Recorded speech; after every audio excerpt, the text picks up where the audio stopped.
Hello everyone. आज हम बात करेंगे ऑर्डर 10 के बारे में। ऑर्डर 10 बात करते हैं एग्जामिनेशन ऑफ पार्टीज के बारे में। ये एग्जामिनेशन कोड करेगा और आप देखोगे ज्यादातर इसमें जो रूल्स हैं उनमें फर्स्ट हियरिंग की बात करी गई है। That is what will happen on the first hearing of the case. पहली हियरिंग ऑफ द केस में क्या होगा इसके बारे में ऑर्डर 10 मेजरली बात करते हैं। हाँ, इसमें एडीआर की भी बात होगी, ऑल्टरनेट डिस्प्यूट रेजोल्यूशन के बारे में बात होगी, बट मेजरली आप देखोगे इसमें फर्स्ट हियरिंग की बात होगी। अब कहने को तो ये फर्स्ट हियरिंग है, बट एक्चुअल में काफी सारी हियरिंग्स प्रैक्टिकली अभी तक हो जाती हैं।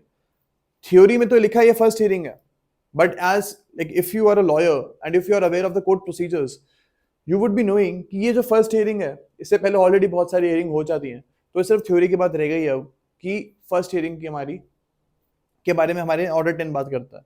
बट स्टिल प्रीलिम्स में क्वेश्चन आ गया कि फर्स्ट हियरिंग से रिगार्डिंग रूल्स जो हैं वो कौन से ऑर्डर में है, तो आप लिखना हमेशा ऑर्डर 10, बिकॉज हमको तो थ्योरी पे एग्जाम निकालना है। प्रैक्टिकल चीजें हमको काम आ सकती है इंटरव्यू के स्टेज पे, may be mains answer writing के स्टेज में थोड़ी सी काम आ जाए हमें, बट स्टिल हमको अगर प्रीलिम्स निकालना है तो हमको ये चीज पता होनी चाहिए कि फर्स्ट हियरिंग से जो भी रूल्स होंगे रिलेटेड वो ऑर्डर 10 में हमको मिलेंगे। ओके, सो रूल वन पे हम आते हैं। रूल वन ये बोलता है कि फर्स्ट हियरिंग पे जो कोर्ट है वो डिफेंडेंट से पूछेगा कि भाई आप प्लेंटिफ की किसी बात को एडमिट या डिनाई करते हो, डू यू डिनाई और admit any of the claims of the plaintiff. तो उस पे और रूल वन ये बोलता है कि कोर्ट क्वेश्चंस पूछ सकता है और डिफेंडेंट के जो भी आंसर्स होंगे वो रिकॉर्ड कर लेगी। कोर्ट ये क्वेश्चन क्यों पूछती है? Court will ask this question just because to know कि क्या क्या चीजों पे कंट्रोवर्सी है। अब सूट आर्ग्यूमेंट्स उन्हीं चीजों पे तो होंगी जिस पे कंट्रोवर्सी है, यानी कि प्लेंटिफ एक बात बोल रहा है, डिफेंडेंट दूसरी बात बोल रहा है, तो यहां पे कॉन्फ्लिक्ट हो गया एक, तो यही चीज पे सूट लड़ा जाएगा। अगर जो जो चीजें हैं डिफेंडेंट खुद ही मान लेगा, एडमिट कर लेगा, उन पे कंट्रोवर्सी नहीं है, तो कोर्ट उन पे इश्यूज ही फ्रेम नहीं करेगा। कोर्ट जो भी केस चलेगा उस दौरान उस इश्यूज की बात ही नहीं होगी जहां पे ऑलरेडी डिफेंडेंट एडमिट कर चुका है। तो ये जस्ट सूट को एक सही राह पे लेके जाने के लिए ये रूल दिया हुआ है कि जो एडमिट करना है डिफेंडेंट कर ले, उन पे आगे बहस नहीं होगी, कोर्ट का टाइम भी सेव होगा, पार्टी को भी जल्दी डिसीजन आएगा, सब कुछ सबका अच्छा रहेगा इस चीज से। So defendant will admit certain facts जो प्लेंटिफ ने अपने प्लेंट में एलेज करे हैं, तो उन पे फिर आर्ग्यूमेंट्स आगे नहीं होंगी। तो रूल वन का यही बात है, रूल वन इसी चीज के बारे में बात करता है।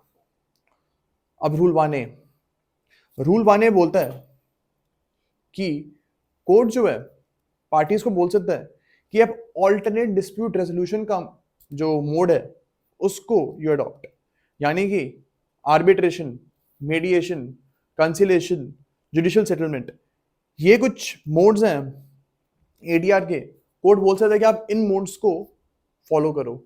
मेजरली आप देखोगे आर्बिट्रेशन या फिर मीडिएशन या कंसिलेशन, इन मोड्स को कोर्ट अडॉप्ट करता है।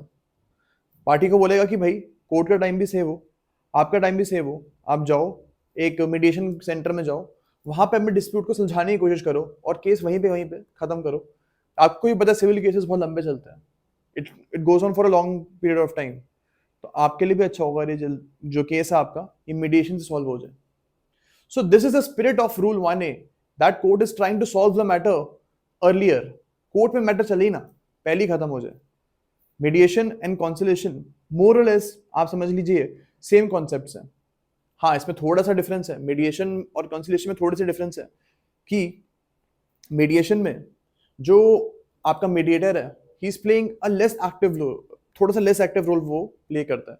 बट कॉन्सिलेशन में आप जाओगे ना तो वहां पे जो कॉन्सिलेटर है वो थोड़ा ज्यादा एक्टिव रोल प्ले करता है दोनों पार्टीज के बीच में एक सेटलमेंट को लेके आने के लिए। तो यही एक डिफरेंस है। लेकिन आप मान लीजिए दोनों के दोनों मीडियम्स में यही होता है कि एक थर्ड पार्टी जो है मीडिएटर या कॉन्सिलेटर वो आएगी and that will actually try to reach a settlement. वो दोनों पार्टीज को बोलेगी कि आप लड़ो मत, आप अपनी बात बताओ मुझे, आप अपनी बात बताओ, दोनों पार्टीज अपनी अपनी बात बताएंगे। फिर जो मीडिएटर या कॉन्सिलेटर है वो कोशिश करेगा एक सेटलमेंट डिवाइस करने की और बोलेगा पार्टीज को कि आप यहीं पे एग्री कर लो, फालतू में केस लंबा चलेगा, आप यहीं केस को सुलझाओ एंड आगे बढ़ो। For this will be the role of mediation and conciliation. Court जो है आपको मीडिएशन एंड कंसोलिडेशन करने के लिए खुद से भी बोल सकता है, यानी कि even if parties are like कि हमको नहीं करनी है, फालतू में टाइम वेस्ट होगा मीडिएशन करके, हमको सीधा कोर्ट में केस लड़ना है, ऐसा भी अगर पार्टी बोलती है, स्टिल कोर्ट के पास पावर है कि पार्टी की ये जो आर्ग्यूमेंट है कि अभी हमको मीडिएशन नहीं करनी, इसको रिजेक्ट कर दे, and court will actually send the parties to mediation even if the parties do not consent. But ये जो चीज है ये आर्बिट्रेशन में नहीं हो सकती है। अब आर्बिट्रेशन में क्या होगा, इन आर्बिट्रेशन दोनों पार्टीज का कंसेंट होना चाहिए, तभी आर्बिट्रेशन स्टार्ट हो सकती है। तो यहां पे आपको थोड़ा आर्बिट्रेशन और मीडिएशन कंसिलिएशन के जो कॉन्सेप्ट्स हैं उनमें आपको थोड़ा सा डिफरेंशिएशन पता होना चाहिए। आर्बिट्रेशन में पार्टीज का कंसेंट होना बहुत जरूरी है। अगर दोनों पार्टीज कंसेंट नहीं करेंगी तो आर्बिट्रेशन स्टार्ट ही नहीं हो सकती, कोर्ट कुछ नहीं कर सकता, फिर आर्बिट्रेशन जो है वो स्टार्ट ही नहीं हो सकती if both the parties do not consent. तो this is a major conceptual difference between arbitration और मीडिएशन कंसिलिएशन में। ओके, तो this has to be very much clear. तो 1A में कोर्ट जो है पार्टीज को एडीआर के लिए डायरेक्ट कर सकता है। 1B बोलता है कि जो भी मीडिएशन या कंसिलिएशन के लिए अगर कोर्ट ने अगर उनको बोला है तो पार्टीज जो है उस मीडिएटर या कंसिलिएशन के सामने, कंसिलिएशन अथॉरिटी के सामने अपीयर होगी। सिंपल बात है। अब कोर्ट ने फिक्स कर दिया एक दिन कि सपोज 12 मई को आपका मीडिएशन होगा, तो पार्टीज को वहां पे अपीयर होना पड़ेगा। खुद भी हो सकती है और साथ में अपने जो वकील हैं उनको भी लेके आ सकती हैं। नॉर्मली आप देखोगे मीडिएशन में पार्टीज भी होती हैं और उनके प्लीडर्स भी होते हैं, यानी वकील भी होते हैं। अब हम आते हैं 1C के बारे में। 1C हम पढ़ते हैं। 1C ये बोलता है कि देखो मीडिएटर और कॉन्सिलेटर पूरी कोशिश करेंगे कि एक सेटलमेंट हो जाए, बट अब दोनों पार्टीज लड़ पड़ी, दोनों पार्टी चाहती है कि हमको इससे कोई फर्क नहीं पड़ रहा है, हमको कोर्ट में जाके केस लड़ना है, हम नहीं मानते मीडिएशन कंसिलिएशन बेकार की बात है।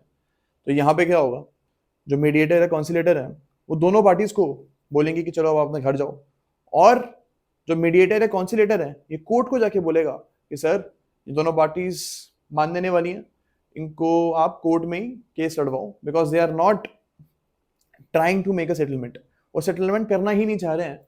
तो नाउ ये जो केस है ये कोर्ट में ही लड़ा जाना चाहिए।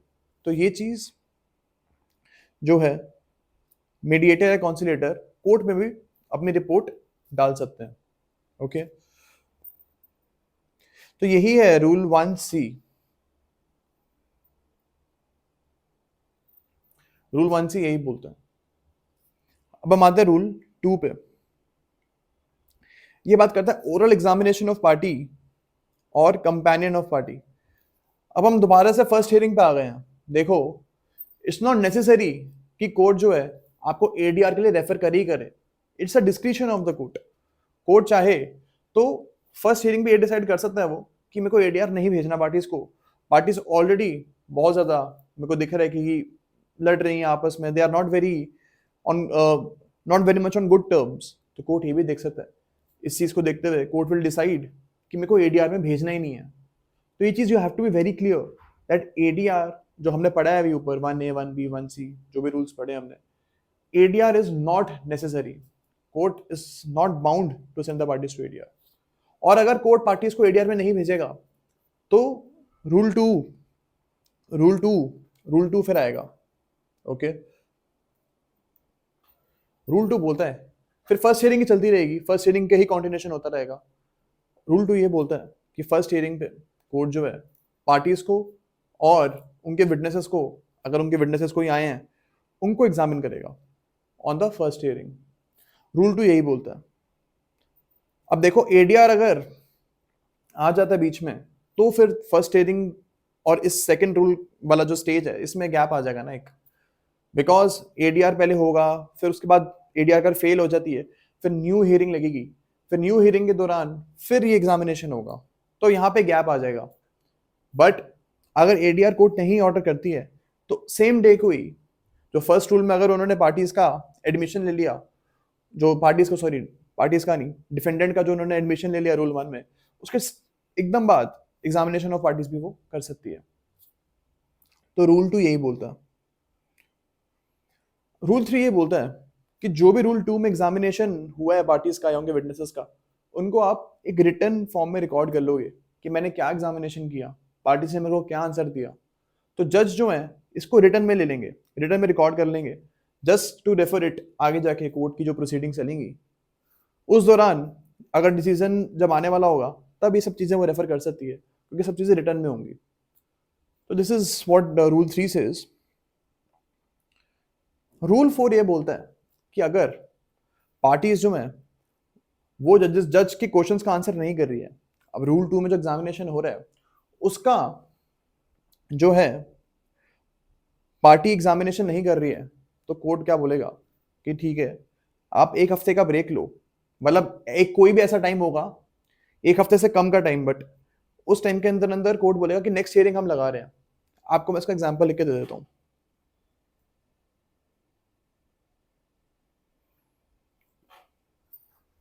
Just a second.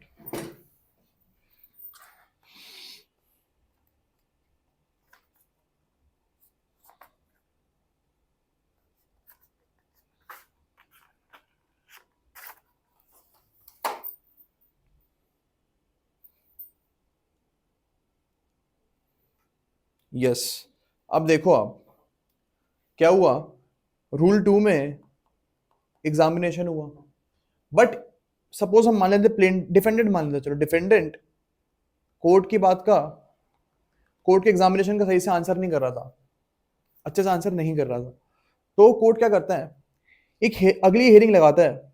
सपोज जो रूल 2 में एग्जामिनेशन जो हो रहा था it was happening on 12th August, okay,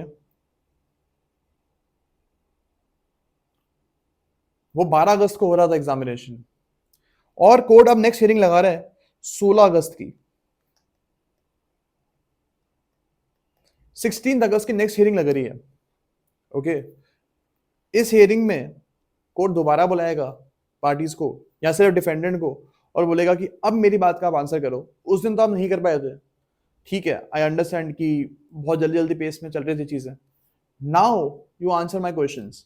तो इस दिन को डिफेंडेंट को आना पड़ेगा, defendant will come on 16th अगस्त। अब इसमें पॉइंट करने वाली बात यह है कि ये जो सेकेंड हियरिंग है ना, ये एक हफ्ते के अंदर अंदर होनी चाहिए, with in 7 days this should happen.